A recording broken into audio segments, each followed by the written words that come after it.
4 ஆண்டுகளில் 505 சிறுவர்கள் துஷ்பிரயோகத்திற்கு இலக்கு. மத நிறுவனங்கள் தொடர்பான அதிர்ச்சி புள்ளி விவரங்கள் வெளியீடு. இலங்கையில் குழந்தைகள் பாதுகாப்பு தொடர்பாக கவலையை வெளிப்படுத்தும் தகவல்கள் தேசிய சிறுவர் பாதுகாப்பு அதிகார சபை அறிக்கையின் மூலம் வெளியாகியுள்ளது.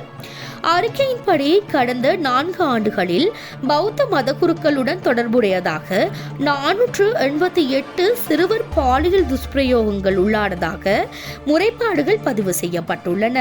மேலும் கத்தோலிக்க தேவாலயங்களுடன் தொடர்புடைய 13 சிறுவர் துஷ்பிரயோகங்களும் முஸ்லிம் மதஸ்தலங்களுடன் தொடர்புடைய 4 சம்பவங்களும் பதிவாகியுள்ளன.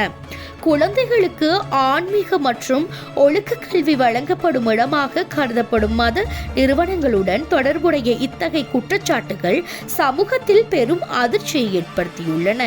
சிறுவர் உரிமை செயற்பாட்டாளர்கள் தெரிவிப்பதாவது, குழந்தைகள் மீதான பாலியல் துஷ்பிரயோக சம்பவங்களில் பல பாதிக்கப்பட்டவர்கள் பயம், அவமானம் மற்றும் சமூக அழுத்தம் காரணமாக புகார் அளிக்காமல் இருப்பதால் பதிவாகியுள்ள எண்ணிக்கைகள் உண்மையான நிலையை முழுமையாக பிரதிபலிக்காமல் இருக்கலாம் என்பதாகும். தேசிய சிறுவர் பாதுகாப்பு அதிகார சபையின் தரவுகளின்படி இலங்கையில் ஆண்டுதோறும் ஆயிரக்கணக்கான குழந்தைகள் பல்வேறு வடிவில் உடல், உளவியல் மற்றும் பாலியல் வன்முறைகளுக்கு உள்ளாகின்றனர். இதில் பெரும்பாலான சம்பவங்கள் குழந்தைகளுக்கு நெருக்கமான சூழல்களில் அல்லது அவர்கள் நம்பிக்கை வைக்கும் நபர்களால் மேற்கொள்ளப்படுகின்றன என்பது விசாரணைகளில் கண்டறியப்பட்டுள்ளது.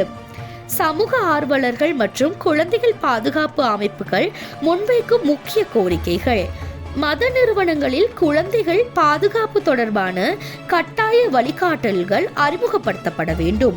குழந்தைகளுடன் பணியாற்றும் மதகுருக்கள் மற்றும் ஊழியர்களுக்கான பின்னணி ஆய்வு நடைமுறைப்படுத்தப்பட வேண்டும்.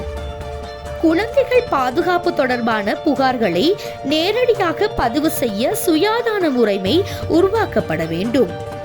பாதிக்கப்பட்ட குழந்தைகளுக்கு உளவியல், மருத்துவ மற்றும் சட்ட உதவிகள் விரைவாக வழங்கப்பட வேண்டும். குழந்தைகள் பாதுகாப்பு தொடர்பான விழிப்புணர்வு திட்டங்களில் பாடசாலை மற்றும் மத நிலையங்களில் கட்டாயப்படுத்தப்பட வேண்டும். குழந்தைகள் பாதுகாப்பு என்பது மதம், இனம் அல்லது சமூக பின்னணி ஆகியவற்றை தாண்டிய ஒரு தேசிய பொறுப்பாகும். எந்த அமைப்பை சேர்ந்தவராக இருந்தாலும் குழந்தைகளுக்கு எதிரான குற்ற செயல்களில் ஈடுபடுபவர்கள் சட்டத்தின் முன் நிறுத்தப்பட வேண்டும் என்பதே குழந்தைகள் உரிமை அமைப்புகளின் வலியுறுத்தலாக உள்ளது. இந்த புள்ளி விபரவியல் குழந்தைகளுக்கான பாதுகாப்பான சூழலை உருவாக்குவதில் இன்னும் பல சவால்கள் நிலவுகின்றன என்பதையும், சமூகத்தின் அனைத்து தரப்பினரும் இணைந்து செயல்பட வேண்டிய அவசியம் இருப்பதையும் வெளிப்படுத்துகின்றன.